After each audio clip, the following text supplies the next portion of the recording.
जय भीम। थक गए? 4 घंटे से बैठे हैं आप सब, थक गए? उमस गर्मी में इतनी देर से इंतजार कर रहे थे।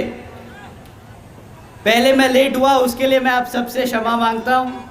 आप सब इतनी देर से इतनी पेशेंटली हमारा इंतजार कर रहे थे, उसके लिए मैं आप सभी का तहे दिल से धन्यवाद करता हूँ।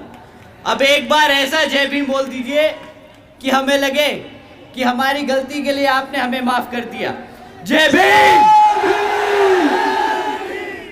साथियों, आप सभी का यहाँ पर इस इलेक्शन रैली में मैं और मेरे साथ मंच पर मौजूद सभी आपका तहे दिल से यहाँ पर स्वागत करते हैं और आप यहाँ मौजूद हुए इतनी गर्मी में, आपका तहे दिल से धन्यवाद करते हैं। साथियों, सबसे पहले मैं अपने सभी संतों, गुरुओं व महापुरुषों को, जिसमें खासकर महात्मा ज्योतिबा फूले, छत्रपति शाहू जी महाराज, नारायण गुरु, तांतिया भील मामा जी, पेरियार रामास्वामी जी, बाबा साहब डॉक्टर भीमराव अंबेडकर जी एवं मान्यवर साहब श्री काशीराम जी को नमन करता हूँ। साथ ही साथ मान्यवर साहब श्री काशीराम जी की एकमात्र उत्तराधिकारी हमारी आदरणीय बहन कुमारी मायावती जी को भी नमन करता हूँ। उत्तर प्रदेश की 4 बार मुख्यमंत्री, लोकसभा व राज्यसभा की कई बार सदस्य रही आदरणीय बहन कुमारी मायावती जी, जिन्होंने अपने सभी SC, ST, OBC एवं अल्पसंख्यक समाज के साथ साथ सर्व समाज में से गरीबों और कमज़ोरों के लिए अपना पूरा जीवन समर्पित किया, तो मुझे गर्व है कि मुझे ऐसे महान नेता के नेतृत्व में काम करने का मौका मिल रहा है।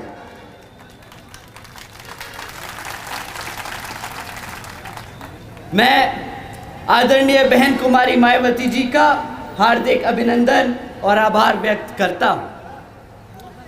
साथ ही साथ आज यहाँ मंच पर मौजूद हमारे सभी छोटे बड़े पदाधिकारी और सभी कार्यकर्ता गण के साथ साथ पूर्व विधायक और जो आपके यहाँ पे आज आपके बीच खड़े हैं, हमारे धिबनी सीट से बलबीर सिंह जी का तहे दिल से स्वागत करता। साथियों, जब बाबा साहब भीमराव अंबेडकर जी ने भारत का संविधान लिखा था, तो वह एक समता मूलक समाज की स्थापना करना चाहते थे और बाबा साहब डॉक्टर भीमराव अंबेडकर जी ने लोकतंत्र की कुछ इस तरह व्याख्या की थी। ये अंग्रेजी में है, मैं पहले अंग्रेजी में बोलूँगा, फिर हिंदी में इसका मतलब समझाऊंगा। A form and a method of government whereby revolutionary changes in the economic and social life of people are brought about without bloodshed। साथियों, बाबा साहब के विचारों का भारत कुछ इस तरह था। साथियों, जहाँ पर स्कूलों में बच्चों के बीच भेदभाव ना हो, ऐसा है बाबा साहब के विचारों का भारत। जहाँ पर महिलाओं पर अत्याचार ना हो, ऐसा है बाबा साहब के विचारों का भारत। जहाँ पर हर जाति और धर्म को बराबर का सम्मान मिले, ऐसा है बाबा साहब के विचारों का भारत। परंतु साथियों, हमारे MP में बीजेपी की सरकार संविधान के हिसाब से नहीं, बल्कि कुछ मनुवादी सोच रखने वाले लोगों के हिसाब से चल रही है।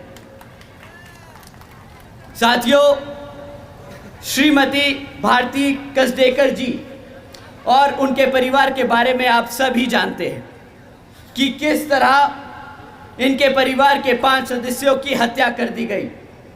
परंतु साथियों, हैरानी की बात इन 5 लोगों की हत्या नहीं, हैरानी की बात तो ये है कि जब श्रीमती भारती जी 200 किलोमीटर पैदल चलकर अपने ही समाज के गवर्नर से मदद मांगने पहुंची, तो गवर्नर साहब ने उनसे मिलने से ही इनकार कर दिया।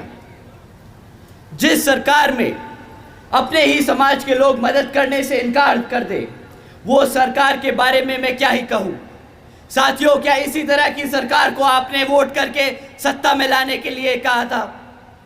जवाब दीजिए साथियों, क्या ऐसी सरकार को हक है सत्ता में बैठने का जो अपने समाज की मदद ना कर सके?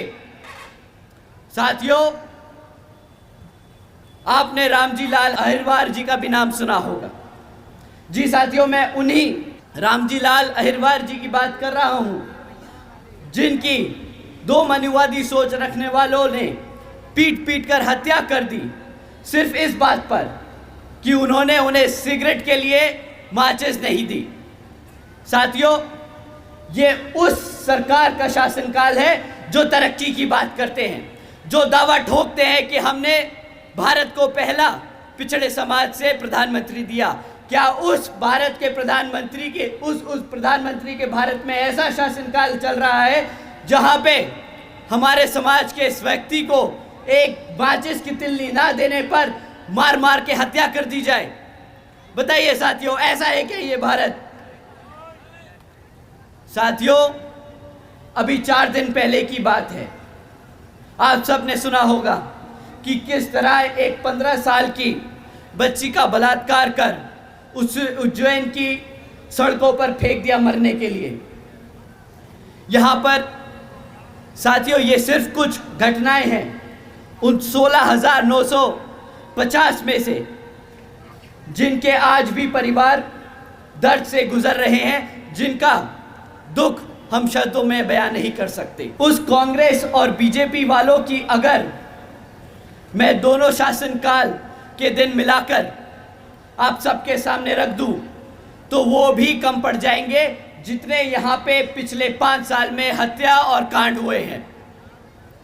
पर अब और नहीं साथियों, अब कमलनाथ जी और शिवराज जी को ना हम भूलने देंगे और ना हम उन्हें कभी बता देंगे।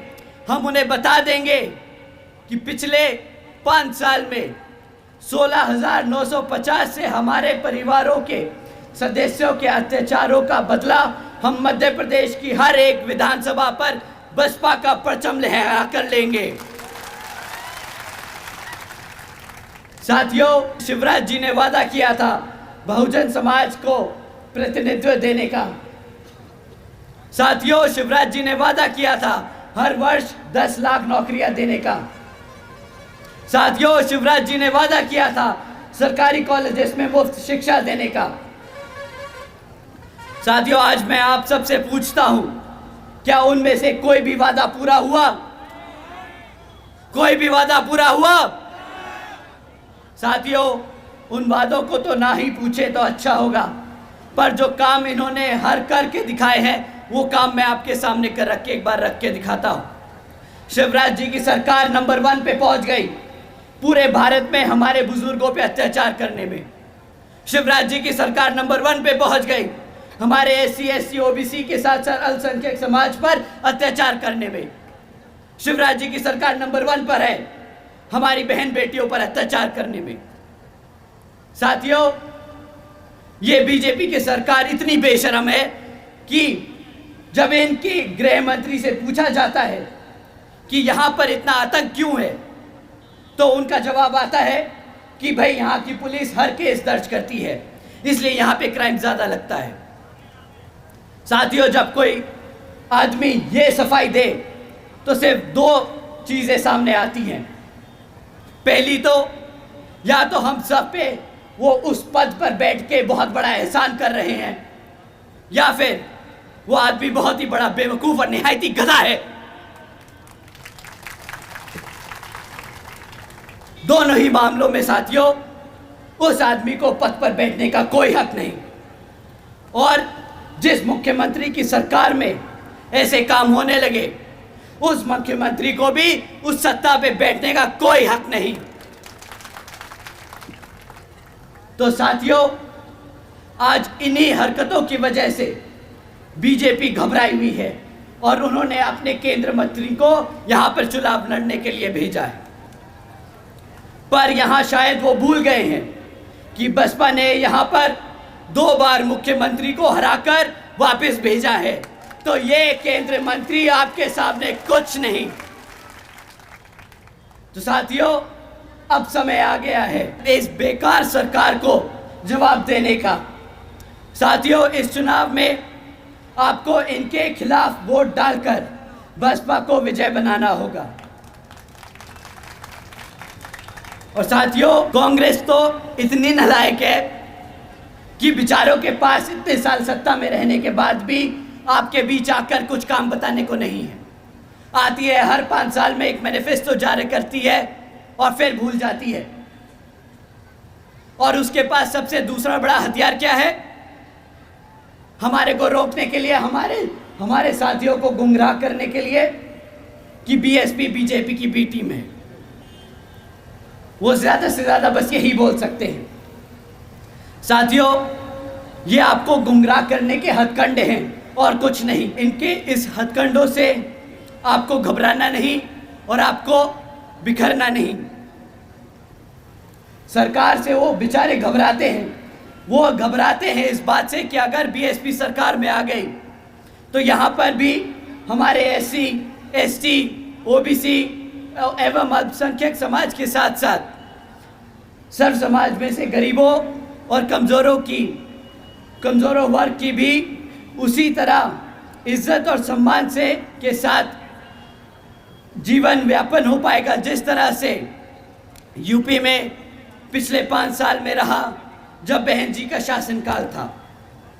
साथियों, आज जब बहन जी की सरकार को लोग याद करते हैं तो उन्हें याद आता है वो समय जब बहन जी ने सावित्रीबाई फुले बालिका शिक्षा योजना के तहत 7 लाख से ज़्यादा बच्चियों को 12वीं तक की शिक्षा प्राप्त करने हेतु 600 करोड़ से ज़्यादा लागत इन बच्चियों पर अब खर्च कर इनको अपने पैरों पर खड़ा कर एक उज्जवल भविष्य देने के लिए खर्ची।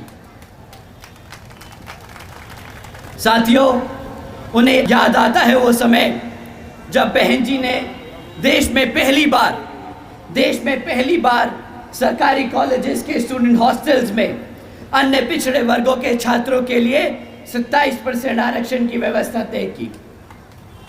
साथियों, उन्हें याद आता है वो वक्त जब बहन जी ने महामाया गरीब बालिका आशीर्वाद योजना के तहत 3,25,000 बच्चियों के लिए 1-1 लाख रुपए देने का काम किया, जिस योजना के तहत बहन जी ने 3,250 करोड़ रुपए अपनी बच्चियों पर खर्चने का काम किया। साथियों, साथ ही साथ बहन जी ने सरकारी नौकरियों के साथ साथ सरकारी ठेकों में आरक्षण की व्यवस्था लागू की। और साथ ही याद करते हैं वो समय कि किस तरह बहन जी ने सरकारी नौकरियों की भर्ती पर लगी रोक को हटाकर बहुजन समाज के साथ साथ सर्व समाज के सभी जरूरतमंद लोगों को नौकरी देने का काम किया। साथियों, बहन जी ने प्रदेश में व्यावसायिक technical institutions, engineering colleges, polytechnic एवं इंडस्ट्रियल ट्रेनिंग इंस्टीट्यूट्स में अन्य पिछड़े वर्गों के लिए 27% सीटों की आरक्षण तय की। साथ ही साथ बहन जी ने कृषि एवं संबंधित कार्यों में मिनिमम वेजेस को 55 रुपये से बढ़ाकर 100 रुपये प्रतिदिन करने का काम किया। और अन्य पिछड़े वर्गों के लोगों के लिए क्रीमी लेयर की वार्षिक आय सीमा 3 लाख रुपए से बढ़ाकर 5 लाख रुपए कर दी। साथ ही साथ बहन जी ने गन्ना खरीद के दाम दुगने कर दिए। आदरणीय बहन जी ने अपने शासनकाल में 90,000 से अधिक शिक्षकों को सरकारी नौकरी दी, 1 लाख से अधिक सफाई कर्मचारियों को भर्ती किया, 2 लाख से अधिक जवानों को पुलिस फोर्स में भर्ती किया। और साथियों, बहन जी ने काम अपने 5 साल के शासनकाल में इस कदर किए ताकि हमारे समाज के लोगों को अपना प्रदेश छोड़कर जाने की ज़रूरत ना पड़े अपना पेट पालने के लिए। तो साथियों, हमें बाबा साहब के बताए रास्ते पर चलकर, मानवर साहब के बताए तरीकों का इस्तेमाल कर और बहन जी के बेबाक अंदाज को अपनाना होगा दिल और दिमाग से। तो समय आ गया है कि हम सब एकजुट होकर समाज के हर एक व्यक्ति को बसपा से जोड़ बता दें कि हम आ रहे हैं हर उस चीज़ के लिए जो इस संविधान में हमारे गुरु देकर गए हैं, बाबा साहब डॉक्टर भीमराव अंबेडकर जी।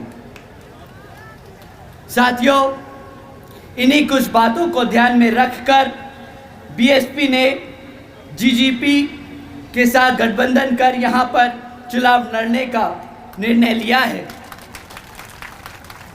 तो मैं आप सभी के से अपील करता हूँ कि इस विधानसभा आम चुनाव में आप बसपा और जीजीपी के को वोट डाल यहाँ बसपा जीजीपी की सरकार बनाने का काम करेंगे, जो आपके मध्य प्रदेश में बहन जी मॉडल ऑफ गवर्नेंस के तहत चलकर यहाँ पर भी सभी का उत्थान करने का काम करेंगी। अंत में एक बार दोबारा से मैं यहाँ मौजूद सभी माताओं, बहनों, बड़े बुजुर्ग, हमारे युवा साथी, हमारे यहाँ पर आए मीडिया बंधु, आप सभी का मैं तहे दिल से धन्यवाद करता हूँ। जय भीम, जय भारत, जय बहन जी।